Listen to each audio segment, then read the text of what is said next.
Bonsoir à toutes et à tous, très heureuse de vous retrouver à l'occasion de votre 19h. Tout de suite, le sommaire. Ce samedi 29 juin était le jour du grand départ pour le Tour de France 2024. Il s'était lancé depuis Florence pour 3 semaines de course et une arrivée finale entre Monaco et Nice. Nous nous rendrons sur place en Italie pour retrouver notre envoyé spécial Christophe Pacaud. Et vous entendrez également le prince Albert II qui était lui aussi présent pour le top départ. Vous le savez, la Roca Team a été sacrée champion de France pour la 2e fois consécutive. Mais l'échec cette saison de son rêve européen a laissé des traces. L'objectif désormais, être les meilleurs. Et pour cela, des renforts de renom arrivent au sein de l'effectif. La légende du basket français, Laurent Ciara, nous en dira plus. La Mégère apprivoisée est l'un des plus grands succès de l'Opéra de Monte-Carlo. Hier soir, à l'occasion des imprévus déballés, le public a pu découvrir 2 versions différentes de ce chef-d'œuvre. Une manière de raconter la pièce sous un nouveau jour. Comme chaque année, le dernier samedi du mois de juin est marqué par la journée mondiale contre l'abandon des animaux de compagnie. L'été multipliant considérablement le nombre d'animaux délaissés par leurs propriétaires. Nous sommes allés voir s'il en était de même aux États-Unis, à New York précisément. Et puis nous prendrons la direction de la place du Casino où s'est tenu le Tour de l'Espoir du Lions Club de Monaco. Les amoureux de voitures ont pu rouler sur le tracé du Grand Prix de Formule 1 et ce, pour la bonne cause. La 111e édition de la Grande Boucle a débuté ce samedi en Italie et pour la première fois de l'histoire, le Tour ne ralliera pas Paris.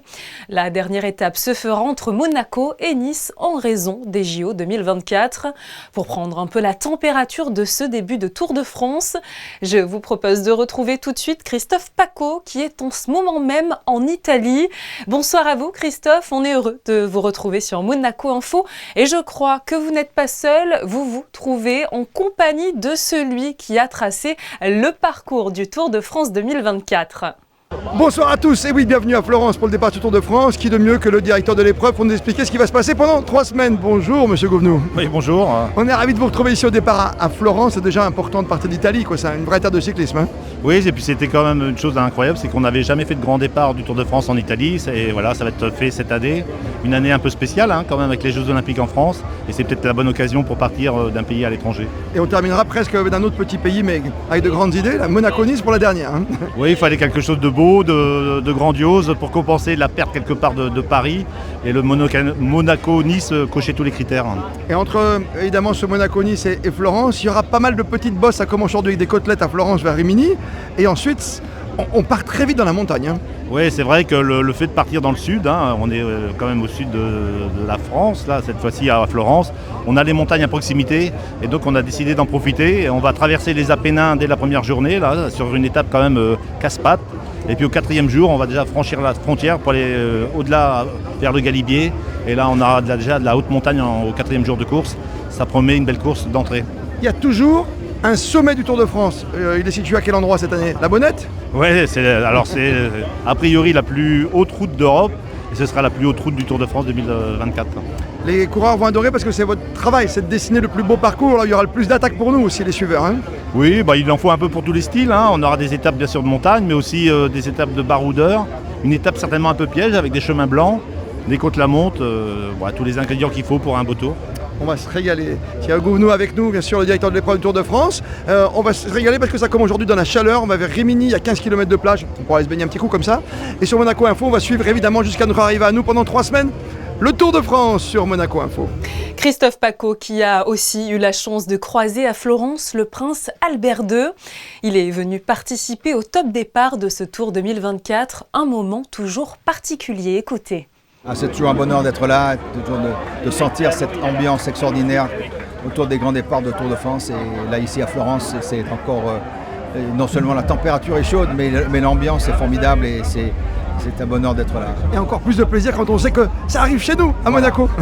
Voilà, c'est le départ, mais on sait que l'arrivée, la dernière étape partira de chez nous, de Monaco, pour aller à Nice. Et c'est un formidable trait d'union entre l'Italie, Monaco et la France. Et de faire vivre cette amitié par le sport, c'est formidable. Ah oui, on aura peut-être un résident monégasque vainqueur cette année. Comme vous le savez très bien, beaucoup d'athlètes du peloton sont des résidents monégasques, donc on espère qu'on aura des résidents sur le podium. Monaco, terre de vélo, le Tour de France, Monaco-Nice, la Vuelta, magnifique, vive le vélo. Hein. Vive le vélo, vive le sport, et vive l'amitié par le sport, voilà. Le prince Albert II qui était aussi à la présentation officielle des athlètes monégasques qui participeront aux Jeux Olympiques de Paris dans moins d'un mois. Et nous avons le plaisir de vous annoncer aujourd'hui qu'un autre sportif de la Principauté s'ajoute à la liste. Il s'agit du judoka Marvin Gado dans la catégorie plus de 100 kg. À 24 ans, il sera donc le 6e athlète monégasque en lice au JO. Et je vous informe que la nageuse Lisa Pou, qui était la toute première monégasque à se qualifier pour les Jeux, a remporté une médaille d'or à Barcelone. Elle participait à la 2e étape de la Coupe d'Europe de natation en eau libre et prend la première place de la course du 10 km. Un bon entraînement pour la porte-drapeau monégasque avant l'échéance cruciale étant attendue des Jeux Olympiques. Un mot de Formule 1 avec la 11e manche de la saison en Autriche. Après sa victoire ce samedi sur la course sprint, Max Verstappen a une nouvelle fois brillé lors des qualifications. Il prend donc la pole pour la 40e fois, juste devant Norris et Russell. Charles Leclerc termine lui à la 6e position. La course aura lieu demain à partir de 15h. Nous vous dévoilerons évidemment les résultats dans votre édition de 18h30. La Roca Team a été encore une fois sacrée champion de France, mais cette saison s'est achevée avec un goût amer dans la bouche tant cette équipe avait les qualités pour espérer également ramener un trophée européen en Principauté. Notre invité ce soir est Laurent Ciara, l'ancien basketteur professionnel, décrypte aux côtés de Fabien Bonilla les performances des Rouges et Blancs, mais aussi et surtout le recrutement qui est en train de s'opérer au sein de l'effectif. Vous allez l'entendre, les ambitions pour l'année prochaine sont bel et bien là. Laurent Ciara, bonsoir. Bonsoir. Avant de parler de l'avenir, on va parler du passé. Comment l'avez-vous trouvé, cette équipe monégasque, championne de France pour la 2e année consécutive ? Là, y a pas, sur les finales, il n'y a pas grand-chose à dire. Elle a fait plus que le métier. Elle a remis à sa place cette équipe de Paris. Malheureusement pour elle, on peut dire qu'elle ne gagne que le championnat de France, alors qu'elle est quand même formatée et équipée pour gagner sur plusieurs tableaux. Mais bon, malgré la saison, et puis surtout, il y a cet événement important que Mike James devient le meilleur marqueur de l'Euroleague. Donc je pense que ça a été très compliqué pour lui à gérer, et peut-être même aussi à travers lui un peu au club. Mais non, Monaco reste l'ogre numéro 1 du championnat de France. Oui, donc vous l'avez dit, on est d'accord, ça a été une superbe saison. On devrait s'en réjouir. Et pourtant, il y a une légère frustration en Euroleague. On a le sentiment qu'on aurait pu faire mieux. Sachant que l'année passée, on est arrivé en Final Four et que cette année, sur le papier, l'équipe était même encore meilleure. Et on n'a pas atteint ce Final Four. Est-ce que pour vous, le contrat de la Roca Team a été rempli ou ils auraient pu faire mieux ? Vous savez, quand vous perdez le 5e match de la belle des quarts de finale chez vous avec prolongation, on peut toujours tout trouver, on peut toujours tout expliquer. Le problème, c'est que l'Euroleague, ça reste quand même de très très grosses cylindrées. Monaco l'année dernière, certes, était qualifié pour l'Euroleague. Là, ça se joue à 5 minutes près. On peut pas dire que ce soit déshonorant pour Monaco. Le problème, c'est que ça reste des grosses équipes. Ils ont fait partie des favoris. Je pense qu'ils feront partie des favoris l'année prochaine parce que vu le recrutement qui est en train de s'opérer, je pense qu'ils ont goûté à l'excellence. Voilà, de re-signer Mike James, de faire venir Calates, d'avoir Mirotic dans les tuyaux. Voilà, ça prouve aussi l'ambition que Monaco veut avoir pour l'année prochaine. Oui. Un mot d'ailleurs sur Mike James, on sait que c'est un joueur caractériel, on ne va pas se le cacher. Quand il est arrivé, on s'est dit ça va être tendu avec les coachs. C'est pas un joueur en plus qui reste de nombreuses années dans un club et finalement, il a pris ses marques et ça fonctionne. Hein. Oui, mais on a beau dire ce qu'on veut, moi le premier, des fois il a tendance à m'agacer, mais là quand on s'invite à la table des seniors avec Spanoulis, Sergio Llull, Navarro et qu'on les dépasse. Et on en a même oublié la performance de Nando De Colo qui est devenu 2e meilleur marqueur de l'Euroleague. Tellement ça a rejailli sur lui.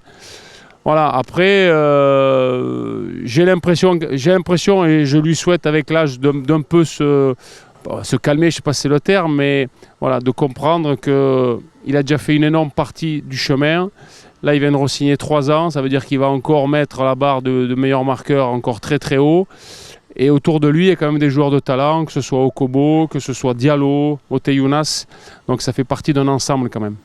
Vous l'avez évoqué, hein, la saison prochaine, il y aura une nouvelle recrue, Nick Calates. C'est un joueur qui va faire énormément de bien là aussi. Ah ben, plus qu'énormément. En plus, je pense que c'est pas un secret, ils s'apprécient. Ils ont été coéquipiers au Pana.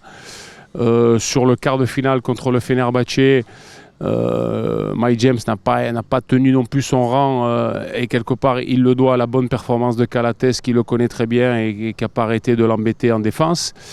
Voilà, donc non, ça reste une super recrue, joueur référencé pour l'Euroleague, passeur hors pair, meilleur passeur de la compétition. Voilà, il va rentrer dans cette rotation comme s'il avait toujours appartenu à cette équipe parce que ces garçons-là, ça rentre vite dans la rotation et je pense que Mike James, ça va lui amener une forme de sécurité, ils vont pouvoir jouer à 2, c'est un vrai meneur de jeu, non, c'est plus qu'une plus-value énorme pour la Roca Team. C'est clair, ça va être le meilleur passeur de toute l'histoire de l'Euroleague qui va jouer avec le meilleur marqueur de l'histoire de l'Euroleague. On est carrément sur une Dream Team presque. Ah ben ça prouve les ambitions, je reviens à votre première question, ça prouve les ambitions élevées de Monaco. Voilà, ça reste une équipe attractive, ça reste un endroit attractif qui a montré cette année, l'année dernière, même l'année d'avant, voilà, que c'était pas le hasard. Là, cette année, forcément, pour les supporters de la Roca Team, il y a un goût d'inachevé parce que, comme je le disais avant, vous perdez au 5e match après prolongation. Mais voilà, ça reste sur la durée. C'est une équipe qui, comparée à d'autres, qui ont des moyens surdimensionnés comparés à eux, ils sont dans les clous. Donc là, de commencer comme ça, je vous dis, s'il y a la chance de faire venir Mirotic en plus sur ce poste 4, pouvoir élargir le jeu, non, ça reste pour l'instant un très beau recrutement. Avec une super saison probablement à venir. Laurent Sierra, merci d'avoir répondu à mes questions. Merci à vous. Nous refermons cette page de sport pour nous plonger dans l'univers musical des imprévus des ballets. Jean-Christophe Maillot a proposé hier soir une vraie surprise à un public de privilégiés. 2 répétitions successives avec 2 distributions différentes de la mégère apprivoisée. Reportage José Sacré et Alexandra Marangoni. Profitant du report d'une tournée en Chine qu'il devait faire ces jours-ci, avec au programme La Mégère apprivoisée, l'un des plus grands succès de la compagnie des ballets de Monte-Carlo, Jean-Christophe Maillot a décidé de proposer ce ballet au public des imprévus dans une nouvelle distribution avec une nouvelle génération de danseurs et notamment de très jeunes danseuses. Ce qui m'amusait, c'était encore une fois de mettre le spectateur dans la position extrêmement délicate du chorégraphe lorsqu'il a des nouvelles distributions. Quel choix on fait ? C'est-à-dire que finalement chaque danseur a l'ambition, peut-être même la volonté de faire tous les rôles. En fait, on veut tout quand on danse. Et donc là, je vais passer la première partie de la mégère 2 fois de suite avec 2 distributions complètement différentes pour permettre aux spectateurs à la fois de comprendre quelle est la dimension subjective quand on fait un choix de distribution, mais aussi de leur faire comprendre à quel point c'est difficile finalement d'une distribution à l'autre, de vérifier que la manière dont on raconte la pièce devient très différente. Et je suis certain qu'il y a une partie du public qui va être plus attachée à une proposition que l'autre. La vraie question, c'est en quoi ce public-là va rejoindre mon point de vue ou pas. Et ça, c'est le mystère total.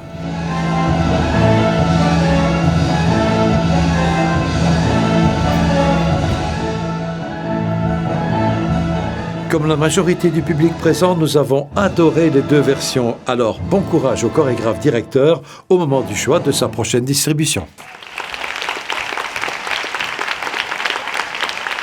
Un choix difficile, on l'aura compris, pour un spectacle qui sera donné en fin d'année au Grimaldi Forum.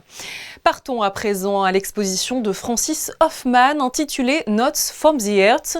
C'est la toute première fois que l'artiste rwandais expose à Monaco. Ses œuvres murales et ses installations sont conçues à partir de matériaux réutilisés. L'artiste a aussi voulu proposer aux visiteurs 2 salles avec 2 ambiances olfactives bien précises, l'une à l'odeur du café l'année, l'autre de la lavande.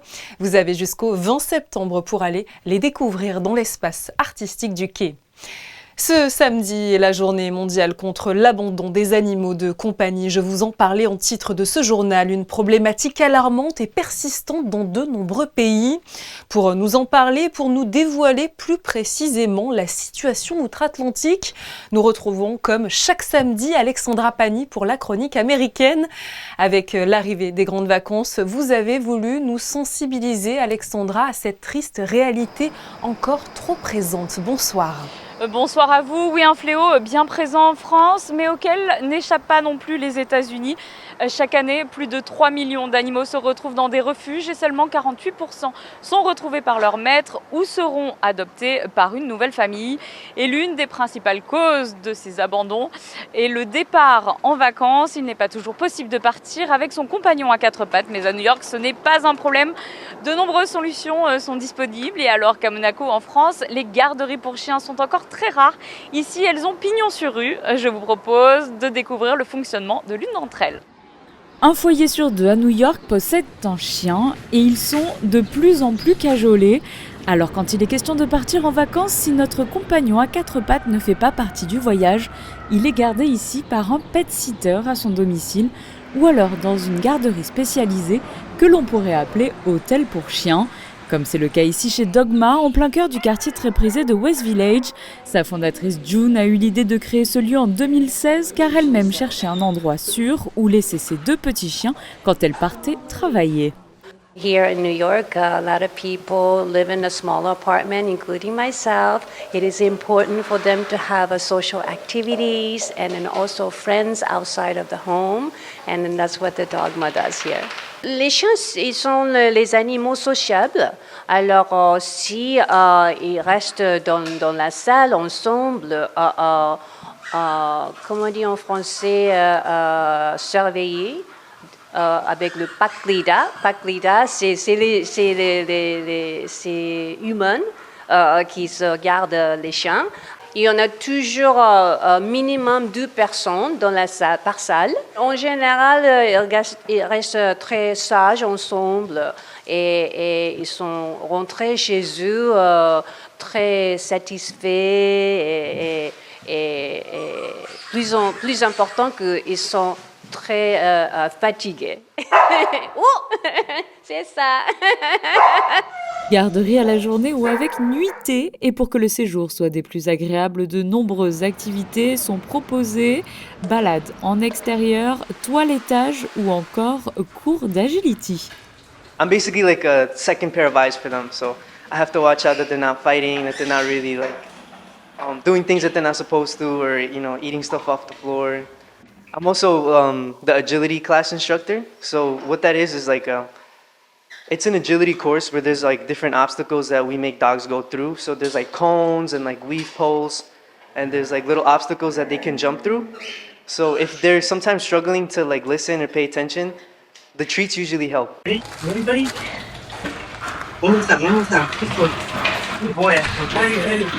J'ai déjà des expériences avec des chiens sur Bordeaux, en France. C'est un travail que je voulais réaliser en venant ici aussi pour pouvoir me faire une expérience professionnelle dans ce milieu-là, afin par la suite peut-être de continuer en France ou de passer une formation à voir. C'est un secteur qui est en voie d'évolution en France et qui est moins développé qu'aux États-Unis en général. Les chiens sont gardés ensemble sans cage jour et nuit.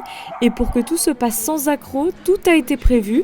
Ils sont nourris séparément et peuvent avoir des temps de repos individuels. Chaque chien est surveillé avec attention. Just being here and working with pups, everyone here really cares about their job, they care about what they do.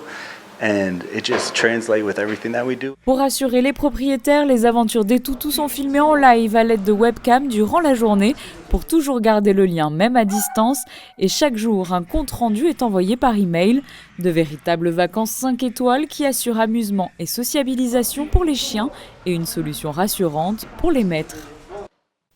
Et je vous informe que nous aurons le plaisir de recevoir demain dans ce journal la vétérinaire et auteure Hélène Gâteau. Elle nous dévoilera à 18h30 comment mobiliser les consciences et changer les choses face à ce fléau des abandons pendant les vacances. Ce samedi se tenait le Tour de l'Espoir du Lions Club de Monaco, un événement organisé sur la place du Casino où les fans de voitures d'exception pouvaient prendre la place de copilote et rouler sur le tracé mythique du circuit de F1 de la Principauté. L'occasion également de récolter des fonds pour des associations qui œuvrent pour la recherche contre les cancers pédiatriques. Un reportage d'Anaël Marquez et Alexandra Marangoni. Lamborghini, Porsche, McLaren ou encore Ferrari, ces marques de voitures font rêver et aujourd'hui dans le cadre du Tour de l'Espoir organisé par le Lions Club de Monaco, elles étaient nombreuses sur la place du Casino. Il était alors possible pour les plus passionnés de supercars de monter à bord de l'une d'entre elles pour être copilote sur le circuit de Monaco pendant un court instant. La première étape, c'était hier soir, il y avait un dîner de gala à l'hôtel Hermitage. Aujourd'hui, nous vendons des tours de tracé du Grand Prix de Formule 1. C'était l'esprit de Monaco, de pouvoir faire rêver des gens en étant dans des supercars. Et demain, nous ferons une concentration qui partira du Sporting d'été pour aller au col de Turini. Et là, pareil, c'est un petit clin d'œil au rallye de Monte-Carlo. Le but de ce Tour de l'Espoir, collecter des fonds pour soutenir la Fondation Flavien, une association monégasque qui œuvre pour la recherche contre les cancers pédiatriques, tout en apportant soutien et accompagnement aux malades et à leurs familles. Mais l'événement devait aussi permettre d'offrir à tous un moment de plaisir et de partage autour de belles voitures. L'importance d'une journée pareille pour la Fondation, c'est d'une part au fait de sensibiliser les gens à la cause que sont les cancers des enfants. Mais ces journées-là sont du pur bonheur aussi, parce que les propriétaires comme sont là, ils donnent du rêve. Et c'est aussi un petit peu un but de ce genre de journée, donner du rêve, envoyer du boost, envoyer quelques chevaux et aller plus vite pour lutter contre les cancers des enfants. Et pour ce qui est de donner du rêve, la mission est réussie. Nombreux étaient les amateurs venus admirer, prendre en photo ou se faire photographier à côté des supercars. Quant à d'autres, ils n'ont pas hésité une seule seconde à être généreux en achetant leur tour de voiture pour une expérience hors du commun et inoubliable. C'est une grande émotion. Honnêtement, je suis venu pour la fondation, pour les enfants, pour la recherche de cancer. Et non, je pense que c'est une très bonne cause. Et l'opportunité de conduire une de ces voitures vers Monaco, vraiment, c'est une très bonne chance. J'adorais. Le ressenti, c'est impressionnant. Déjà, on est à côté d'une star. Les voitures, elles sont magnifiques. Tout va tellement vite. Enfin, c'est vraiment génial.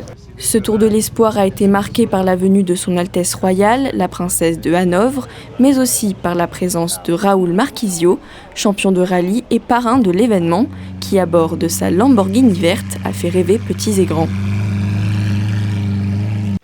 Dans le cadre de l'entretien continu du réseau de voies urbaines, des travaux de réfection complète de la chaussée du boulevard des Moulins auront lieu du 1er juillet au 6 septembre.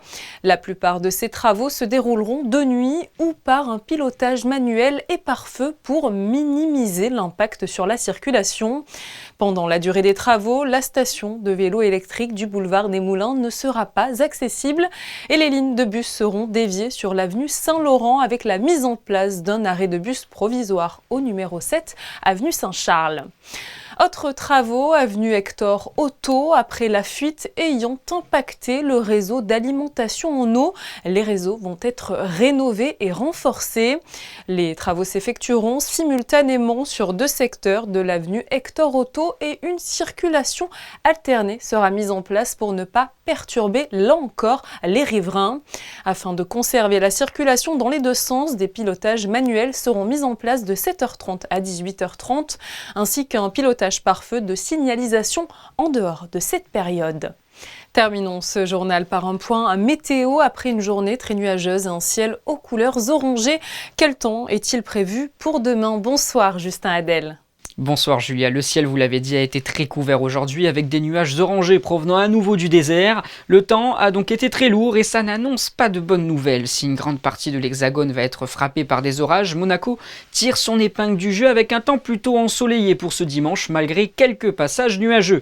Niveau température sont attendus 21 à 26 degrés, une chaleur qui d'ailleurs ne devrait pas descendre dans la nuit car oui, les nuits tropicales font leur retour certes un peu plus tard que l'année dernière. Ce sont ces nuits rappelez-vous, très chaude où la température ne descend pas en dessous des 20 degrés. Un phénomène dont la principauté devrait être impactée pendant quelques jours. Donc au cas où, pour vous rafraîchir, la mer pourra monter jusqu'à 24 degrés. Demain, le soleil se lèvera à 5h50 et se couchera à 21h17. En ce dimanche, nous fêterons Saint-Martial. Ce samedi matin, et malgré la météo capricieuse dont nous parlait Justin Hadel, plusieurs amoureux de navigation sont partis du port Hercule à l'occasion du Trophée Riva. C'est le rendez-vous le plus prestigieux du sud de la France pour les propriétaires Riva du monde entier.